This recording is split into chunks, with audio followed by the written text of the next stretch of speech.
Hello and welcome you all to let's crack it with Abhishek Gupta. तो ये है 23 अप्रैल के डेली करंट अफेयर्स। बहुत ज़्यादा इंपॉर्टेंट करंट अफेयर्स हैं, दोनों लैंग्वेजेस में है, चाहे आप इंग्लिश मीडियम के स्टूडेंट हो चाहे हिंदी मीडियम के छात्र हो। दोनों तरह के लैंग्वेजेस में इसको कवर किया गया है, जिससे कि आपके डेली बेसिस पे करंट अफेयर तैयार होते रहें। जितने भी इंपॉर्टेंट न्यूज़पेपर्स हैं सभी का निचोड़ इसमें है। अगर आप इस वीडियो को डेली बेसिस पे देखते रहेंगे तो एक भी दिन के करंट अफेयर ऐसा नहीं होगा जो आपके छूट जाएंगे, और एक भी क्वेश्चन ऐसा नहीं होगा एग्जाम में जो आपसे रह जाएगा।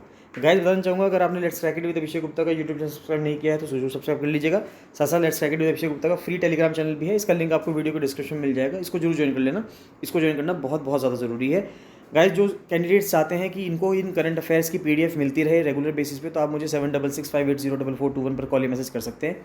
और जो स्टूडेंट्स लोअर पीसीएस मेंस की प्रिपरेशन कर रहे हैं, एफआरओ मेंस की प्रिपरेशन कर रहे हैं, तो लोअर पीसीएस मेंस के लिए टेस्ट सीरीज़ का शेड्यूल ग्रुप पे शेयर कर दिया गया है। Let's crack it with Abhishek Gupta का जो फ्री टेलीग्राम चैनल है उस पर शेयर कर दिया गया है टेस्ट सीरीज़ का शेड्यूल, तो आप उसको चेक कर सकते हैं। वहाँ पे आपको टेस्ट सीरीज़ का शेड्यूल मिल जाएगा। और आप बाकी अगर कोई स्टूडेंट ऐसे हैं जो लोअर पीसीएस मेंस की फुल प्रिपरेशन करना चाहते हैं या एफआरओ मेंस के लिए फुल प्रिपरेशन करना चाहते हैं, तो वो भी मुझे 7665804421 पर कॉल या मैसेज कर सकते हैं। चलिए स्टार्ट करते हैं 23 अप्रैल के करंट अफेयर्स। तो उर्सुला वॉन डेर लीन जो है, यानी कि ये एक पर्सन है और ये यूरोपियन कमीशन के प्रेसिडेंट हैं, और ये इंडिया विजिट करने जा रहे हैं अप्रैल 24-25 में। तो president of the European commission, तो यूरोपियन कमीशन के जो प्रेसिडेंट हैं वो भारत आ रही हैं। नेक्स्ट आता है सिविल एविएशन मिनिस्ट्री में, यानी कि जो मिनिस्ट्री ऑफ सिविल एविएशन है, उड्डयन मंत्रालय है, उसकी एक स्कीम है उड़ान स्कीम। तो उड़ान स्कीम के तहत उड़ान स्कीम को प्राइम मिनिस्टर अवार्ड मिला है एक्सीलेंस इन पब्लिक एडमिनिस्ट्रेशन, यानी कि जो प्रधानमंत्री पुरस्कार के लिए उसको चुना गया है किस चीज़ में, लोक प्रशासन में। तो ये इंपॉर्टेंट चीज़ है कि UDAN aims to enhance aviation infrastructure. देखिए उड़ान स्कीम क्या थी, तो उड़ान स्कीम थी उड़े देश का आम नागरिक। 2016 में स्कीम ये आई थी और मिनिस्ट्री ऑफ सिविल एविएशन ने इसको लॉन्च की। देखिए कुछ जो भारत के इंपॉर्टेंट शहर हैं वहाँ पे तो एयरपोर्ट्स थे ही, लेकिन कुछ छोटे शहर ऐसे थे, टायर 2 टायर 3 सिटीज़ ऐसे थे जहाँ पे एयरपोर्ट की व्यवस्था नहीं थी, जहाँ से प्लेन्स नहीं उड़ते थे। तो वहाँ के लोगों को बहुत ज़्यादा दिक्कत का सामना करना पड़ता था। तो सरकार ने इस चीज़ को सही करने के लिए क्या किया, एक उड़ान स्कीम लॉन्च की, जिससे कि सस्ती दरों पे फ्लाइट्स चलाई जाएंगी जो कनेक्ट करेंगी टायर 2 और टायर 3 सिटीज़ को। तो UDAN aims to enhance aviation infrastructure in air connectivity in tier 2 and tier 3 cities. Ministry of civil aviation flagship, जो मिनिस्ट्री ऑफ सिविल एविएशन की एक स्कीम थी, फ्लैगशिप स्कीम इन्होंने चलाई, रीजनल कनेक्टिविटी स्कीम RCS, यानी इसको कहा गया कि रीजनल, यानी कि जो रीजन है हमारा, जो क्षेत्र है उसको हम कनेक्ट करेंगे। तो रीजनल कनेक्टिविटी स्कीम यानी कि प्रमुख क्षेत्रीय संपर्क योजना उड़ान उड़े देश का आम नागरिक। तो उड़े देश का आम नागरिक के नाम से ये स्कीम आई है। तो उड़े देश का आम नागरिक स्कीम थी, इसको चुना गया है प्राइम मिनिस्टर अवार्ड के लिए for excellence in public administration under the category innovation central government, और लॉन्च किया गया था 2016 में। 5 साल के पीरियड में 415 उड़ान रूट बनाए गए हैं, जहाँ पे 66 यानी 66 ऐसे एयरपोर्ट हैं जो अंडर सर्व्ड थे या अनसर्व्ड थे, यानी कि वहाँ पे कोई भी सर्विस प्रोवाइड नहीं हो रही थी, या जो उसकी कैपेसिटी है उसके हिसाब से कम हो रही थी, अंडर सर्व्ड थे। वहाँ पे हेलीपोर्ट्स भी हैं और वाटर एरोड्रोम्स भी हैं, यानी कि ऐसे एरोड्रोम्स यानी ऐसे एयरपोर्ट जहाँ पे प्लेन जो है हवा में तो उड़ता है लेकिन वो पानी में लैंड करता है, ना कि ज़मीन पे लैंड करता हो। और 92 लाख पीपल जो हैं इससे बेनिफिटेड हुए हैं, जिनको अभी इससे फ़ायदा हुआ है। More than 1,79,000 flights have phloem under this scheme. तो 1,80,000 से ज़्यादा फ्लाइट्स आप मान सकते हैं, 1,80,000 के करीब फ्लाइट जो है इससे उड़ान भर चुकी हैं। उड़ान scheme has immensely benefited several sectors. अब कहाँ पे इसको फ़ायदा बहुत ज़्यादा हुआ है, एक तो हुआ है जो नॉर्थ ईस्ट के स्टेट्स हैं, नॉर्थ ईस्ट के राज्यों को इससे बहुत ज़्यादा फ़ायदा मिला है, हिली स्टेट्स के राज्यों को बहुत ज़्यादा फ़ायदा मिला है, और जो आइलैंड्स हैं हमारे, चाहे वो लक्षद्वीप आइलैंड्स हो चाहे अंडमान निकोबार आइलैंड्स हो, उनको बहुत ज़्यादा फ़ायदा मिला है। The scheme also led to development of new greenfield airports. अब देखिए इस स्कीम के वजह से नए एयरपोर्ट्स भी बने हैं। देखिए ग्रीनफील्ड एयरपोर्ट्स क्या होते हैं, ग्रीनफील्ड एयरपोर्ट वो एयरपोर्ट होते हैं जहाँ पे पहले फील्ड क्या था, ग्रीन था, यानी कि वहाँ पे पेड़ पौधे थे। हमको बिल्कुल शुरुआत से वहाँ पे काम करना था, पहले पेड़ पौधे हटाने थे, पेड़ काटने थे, फिर ग्राउंड जो ग्राउंड होगा वो कैसा हो जाएगा, भूरा हो जाएगा। जब आपको उसके ऊपर पेड़ नहीं दिखेगा तो आपको ब्राउन दिखेगा। तो कभी कभी हम कहते हैं कि ब्राउन फील्ड प्रोजेक्ट है। तो ब्राउन फील्ड प्रोजेक्ट का मतलब ये होता है कि जब वहाँ से पेड़ पौधे कट चुके होते हैं उसको हम बोलते हैं ब्राउन फील्ड प्रोजेक्ट, कि अब आपको सिर्फ सीधा कंस्ट्रक्शन स्टार्ट करनी है। और ग्रीन फील्ड प्रोजेक्ट का मतलब क्या है कि आपको एक जंगल दे रखा है, उस जंगल को पहले आपको साफ़ करना पड़ेगा और उसके बाद वहाँ पे काम होगा। तो ग्रीन फील्ड प्रोजेक्ट पे काम किया जा रहा है एक पैक्योंग एयरपोर्ट पे। तो पैक्योंग एयरपोर्ट कहाँ पे है, सिक्किम में है। तेजू एयरपोर्ट पे काम किया जा रहा है अरुणाचल प्रदेश में, और कुर्नूल एयरपोर्ट पे काम किया जा रहा है आंध्र प्रदेश में। इस स्कीम की वजह से 5% इंक्रीमेंट ग्रोथ हुई है डोमेस्टिक पैसेंजर शेयर में ऑफ नॉन मेट्रो एयरपोर्ट्स, यानी कि जहाँ पे मेट्रो जो सिटीज़ नहीं है, जैसे कि दिल्ली मुंबई वाले जो सिटीज़ है, उनको अगर हम छोड़ दें तो 5% इंक्रीमेंट हुआ है डोमेस्टिक पैसेंजर में।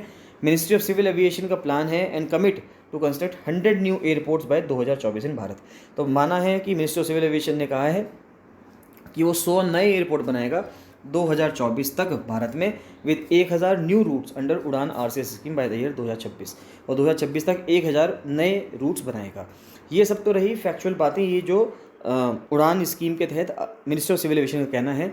यहाँ पे अगर हम इसको अगर डीपली एनालाइज करें और अगर आप यूपीएससी के हिसाब से या पीसीएस के हिसाब से सोचें, तो क्या ये जो नए रूट्स बनाए जा रहे हैं और इन पे जो फ्लाइट्स चलाई जा रही हैं, क्या वो लंबे समय तक फीजिबल हैं? इसके ऊपर आप आंसर लिख सकते हैं मेंस का, कि क्या ये फीजिबल है। आपको अपने पॉइंट्स में अगर आपको क्रिटिकली एनालाइज करने के लिए क्वेश्चन कह दिया जाए, तो हमें ये भी बताना होगा कि क्या ये फीजिबल है, क्या लोग इतना अफोर्ड कर सकते हैं अभी भी, जो यहाँ पे उड़ान भर जो इनके थ्रू जो फ्लाइट्स उड़ रही हैं, क्या वो इतनी अफोर्डेबल अभी भी बन पाई हैं या नहीं बन पाई हैं। तो इसके ऊपर आप इसमें अपने कमेंट्स को लिख सकते हैं। बाकी आप क्या सोचते हैं इसके बारे में, तो आप मुझे कमेंट सेक्शन में कमेंट करके बता सकते हैं। नेक्स्ट आया कि 100 smart cities to join at Surat for the smart cities smart urbanization conference. तो एक स्मार्ट सिटीज़ स्मार्ट अर्बनाइजेशन के ऊपर, यानी कि स्मार्ट सिटी स्मार्ट शहरीकरण के ऊपर एक सम्मेलन हो रहा है सूरत में, गुजरात में। तो 100 स्मार्ट सिटीज़ जो हैं इसमें ज्वाइन करेंगे। तो उसके अंदर एक अर्बन आउटकम फ्रेमवर्क 2022 आएगा, जिसमें ease of living, municipal performance index, data maturity and climate smart cities assessment framework, amplify, ये सब चीज़ें जो हैं, और स्मार्ट सिटीज़ के लिए एक डैशबोर्ड भी लॉन्च किया जाएगा। फोकस किया जाएगा 5 सब थीम्स पे। वो कौन कौन सी थीम्स हैं? एक तो री इमेजिनिंग पब्लिक स्पेस, यानी कि पब्लिक स्पेस को किस तरह से सही किया जाए, डिजिटल गवर्नेंस पे काम किया जाएगा, क्लाइमेट स्मार्ट सिटीज़ पे काम किया जाएगा, इनोवेशन पे काम किया जाएगा, और स्मार्ट फाइनेंस पे काम किया जाएगा। जो स्मार्ट सिटीज़ मिशन है, ये एक ट्रांसफॉर्मेशनल मिशन था, जिसका एम था to bring about a paradigm shift in the practice of urban development in the country. अब देखिए, भारत देश के अंदर शहरी विकास किस तरह से होगा, अर्बन डेवलपमेंट किस तरह से होगा, तो स्मार्ट सिटीज़ मिशन जो था उसके ऊपर एक ट्रांसफॉर्मेशनल मिशन था।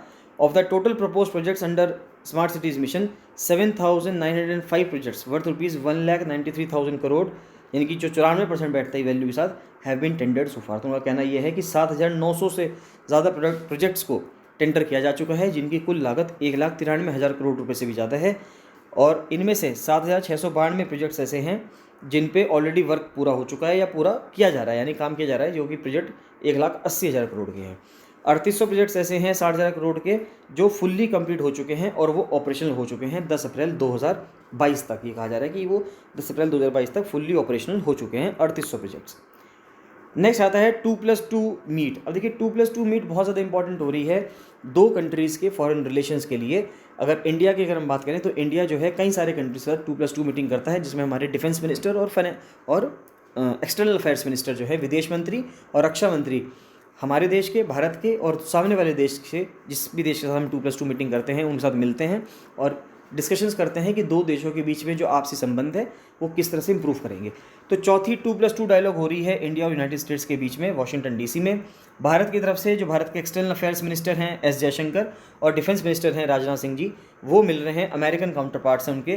तो अमेरिकन काउंटर पार्ट में जो सेक्रेटरी ऑफ स्टेट हैं वो कौन है? एंथनी ब्लिंकन है। और जो डिफेंस के सेक्रेटरी हैं वो कौन है? लॉयड ऑस्टिन है। जिस तरह से हम यहाँ पे मिनिस्टर बोलते हैं, वो वहाँ पे सेक्रेटरी ऑफ स्टेट बोलते हैं उनको।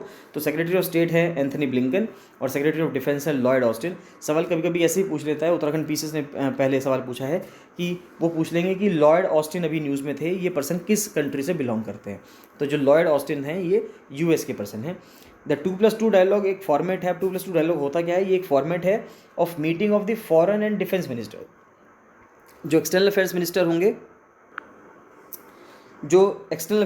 होंगे, और डिफेंस मिनिस्टर्स होंगे, उनकी मीटिंग होती है। And it's allies on strategic and security issues. तो जो उनके दोस्त हैं, जो उनके मित्र हैं, किन किन इशूज़ पे बात की जाएगी? स्ट्रेटजिक इशूज़ पे बात की जाएगी, सामरिक इस पे, और सिक्योरिटी पे, यानी कि सुरक्षा के मुद्दों पे। इन दो मुद्दों पे बात की जाती है 2+2 मीटिंग्स में। A 2+2 ministerial dialogue enables the partners to better understand and appreciate each other's strategic concerns। तो यानी कि 2+2 की जो मीटिंग है, इसमें क्या फ़ायदा होता है कि दो मिनिस्टर्स हमारी तरफ से हैं और दो मिनिस्टर्स आपकी तरफ से हैं, यानी कि सामने वाली कंट्री की तरफ से हैं। तो इससे क्या फ़ायदा होता है कि दो कंट्रीज़ के बीच में बेटर अंडरस्टैंडिंग होती है, यानी कि समझदारी उनके बीच में बढ़ती है। And sensitivities taking into account political factors on both side. तो दोनों तरफ के जो कंसर्न्स हैं वो वहाँ पे डिस्कस किए जाते हैं। वहाँ पे जो सेंसिटिविटीज़ हैं, उन दोनों चीज़ों को डिस्कस किया जाता है। into account political factors on both sides in order to build a stronger, more integrated strategic relationship in a rapidly changing global environment। कि जो हमारा ग्लोबल इन्वायरमेंट चेंज हो रहा है, उसके प्रति जो भी अलग अलग कंट्रीज़ के बीच में जितनी भी जियो पॉलिटिकल टेंशन्स हैं, जो भी प्रॉब्लम्स आ रही हैं, तो दो कंट्री अगर आपस में बात करती हैं तो वो उन सभी मुद्दों पे बात कर सकती है। इंडिया हैज़ 2+2 डायलॉग्स विद 4 की स्ट्रेटेजिक पार्टनर्स। तो भारत ने 2+2 जो है 4 कंट्री के साथ बात कर रखी है इस तरह से। यूएस के साथ वो बात करता है, ऑस्ट्रेलिया से करता है, जापान से और रशिया से। Besides Russia the other 3 countries are also India's partners in the Quad. यानी कि अगर हम रशिया को छोड़ दें तो अगर हम क्वाड मेंबर्स की बात करें तो जो क्वाड एक वार्ता ग्रुप जो बनाया गया था, सिक्योरिटी डायलॉग ग्रुप जो बनाया गया था, उसमें 4 मेंबर्स हैं। वो 4 मेंबर्स कौन कौन से हैं? इंडिया, यूएस, ऑस्ट्रेलिया और Japan. The inaugural 2+2 dialogue with Australia was held in सितंबर 2021। तो ऑस्ट्रेलिया के साथ जो हमने 2+2 स्टार्ट किया सितंबर 2021 में स्टार्ट किया, जब भारत की तरफ से जयशंकर जो थे, जो एक्सटर्नल अफेयर्स मिनिस्टर हैं, और राजनाथ सिंह जी जो हैं, जो कि डिफेंस मिनिस्टर हैं, वो वहाँ के काउंटर पार्ट से मिले, तो मैरी पेन से और पीटर डटन से न्यू दिल्ली में। फिर इंडिया ने जो पहला 2+2 डायलॉग करा रशिया के साथ वो किया दिसंबर 2021 में, जहाँ पे रशियन फॉरेन मिनिस्टर सर्जी लेवरोव और डिफेंस मिनिस्टर सर्जी शुजू भारत आए थे और इन्होंने बातचीत की भारत के मिनिस्टर्स के साथ। पहली इंडिया जापान जो टॉक हुई 2+2 फॉर्मेट की, वो जयशंकर और राजनाथ सिंह जी के बीच में हुई। उनके जो जापानीज़ काउंटर पार्ट्स थे, फॉरेन मिनिस्टर थे मोटेगी तोशिमित्सु और मिनिस्टर ऑफ डिफेंस थे कोनो तारो। तो इनके बीच में 2019 में बातचीत हुई है। तो देखिए ये आपके साथ लगाने के लिए भी आ सकता है कि भारत ने किस किस के साथ कब कब बात की। तो आप यहाँ पे देख लीजिएगा कि हमने जो ऑस्ट्रेलिया के साथ बात की वो सितंबर 2021 में, उसके बाद रशिया के साथ स्टार्ट करा दिसंबर 2021 में, 2+2 फॉर्मेट जापान के साथ स्टार्ट किया नवंबर 2019 में। और जो यूएस है, यूएस जो है वो भारत का 2+2 अगर हम पार्टनर की बात करें तो ये ओल्डेस्ट पार्टनर है। सबसे पहले हमने जो बातचीत शुरू करी थी सितंबर 2018 में, हमने जो शुरुआत की थी वो यूएस के साथ की थी। तो पहला 2+2 डायलॉग जो हुआ था 2 कंट्रीज़ के बीच में, वो ट्रंप एडमिनिस्ट्रेशन के दौरान हुआ था, जिस टाइम पे secretary of state Michael Pompeo हुआ करते थे और secretary of defence James Mattis हुआ करते थे।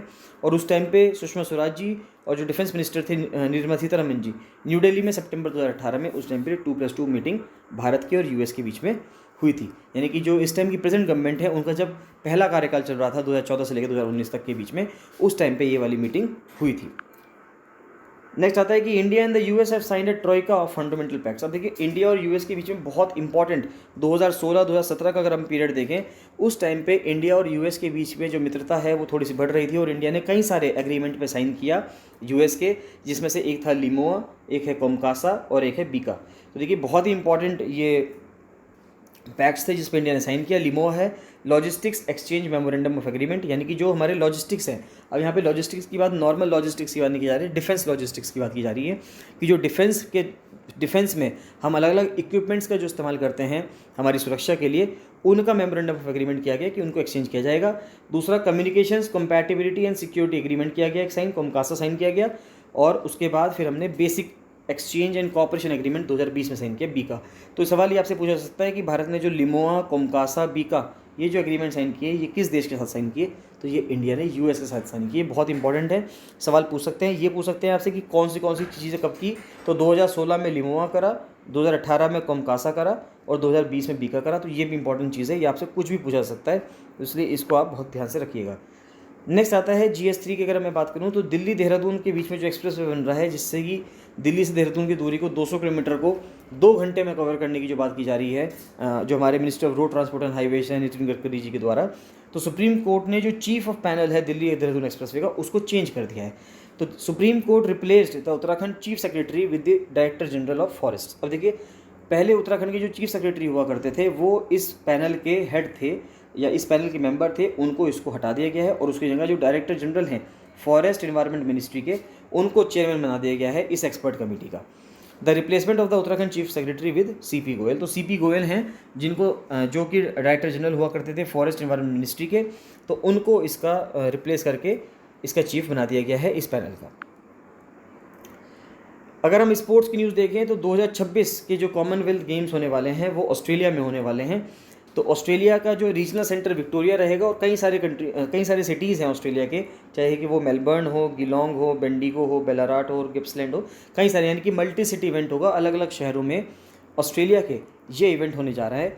तो 16 sports are on the initial programme. अब देखिए यहाँ पे बात ये आ रही है कि क्या शूटिंग को और रेसलिंग को इंक्लूड किया जाएगा कॉमनवेल्थ गेम्स में। तो उनका कहना यह है कि 16 स्पोर्ट्स हैं, 16 sports are on the initial programme. However shooting and wrestling 2 sports India is strong in have not been included as of date. अब बात क्या कही जा रही है कि इस कॉमनवेल्थ गेम्स के अंदर 16 स्पोर्ट्स हैं जिनको इंक्लूड किया जा रहा है शुरुआत में, लेकिन शूटिंग और रेसलिंग जिसमें भारत बहुत अच्छा करता है काम, भारत अव्वल नंबर पे है, इन दोनों ही गेम्स को अभी तक इसमें इंक्लूड नहीं किया गया है। पिछले साल कॉमनवेल्थ गेम्स का जो फेडरेशन था वो एक स्ट्रैटेजिक रोड मैप लेके आया 2026 से लेकर 2030 तक, जिससे ये समझ में आता है कि that give the hosting nation greater flexibility to pick from a core group of sports. अब देखिए कई सारे स्पोर्ट्स हैं, उन स्पोर्ट्स में से ये कह दिया गया एक होस्टिंग कंट्री पे, जो कंट्री करवा रहा है अपने यहाँ गेम, कि आप इन स्पोर्ट्स में से कुछ स्पोर्ट्स चुन सकते हैं जिन स्पोर्ट्स को आपको अपने गेम में, कॉमनवेल्थ गेम्स में उस टाइम पे आपको पार्टिसिपेट करवाना है प्लेयर से अलग अलग कंट्रीज़ के।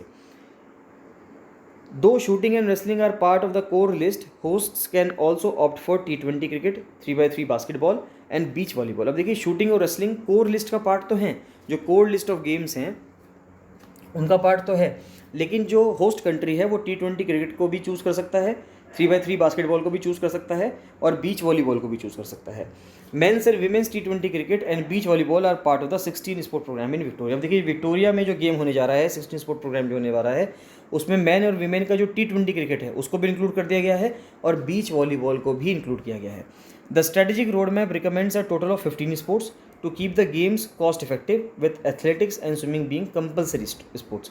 जो स्ट्रेटेजिक रोड मैप बताया गया है कॉमनवेल्थ गेम्स के द्वारा 2026 से लेकर 2030 तक में, उसमें 15 स्पोर्ट्स को कहा गया है कि आप टोटल 15 स्पोर्ट्स रखें, जिससे कि जो आपके स्पोर्ट्स हैं वो कॉस्ट इफेक्टिव रहें, यानी कि जो पैसे का खर्चा है वहाँ पे वो लिमिटेड वे में हो, और एथलेटिक्स और स्विमिंग ये कंपलसरी स्पोर्ट्स रहेंगे, इनको आप कॉमनवेल्थ गेम्स में से हटा नहीं सकते। तो hosts can also pick sports relevant to their nation और कल्चर। कुछ स्पोर्ट्स ऐसे भी हैं जो एक होस्ट कंट्री को एक आप कह सकते हैं एक पावर दी जाती है कि वो अपने कंट्री के नेशन, अपने कंट्री के हिसाब से और अपने कंट्री के कल्चर के हिसाब से भी उसको चूज़ कर सकते हैं कि वो कौन सा गेम वहाँ पे रखवाना चाह रहे हैं। So that's all. तो ये थे 23 अप्रैल के करंट अफेयर्स, आप लोग अच्छे से कवर कर लीजिएगा। कोई भी डाउट आता है आपको तो आप मुझे कमेंट सेक्शन में कमेंट करके बताइए, और अगर आपको इनकी PDF चाहिए और भी कुछ इन्फॉर्मेशन आपको लेनी है तो आप मुझे 7665804421 पर कॉल या मैसेज कर सकते हैं। चलिए मिलते हैं नेक्स्ट वीडियो में। So thank you and bye bye.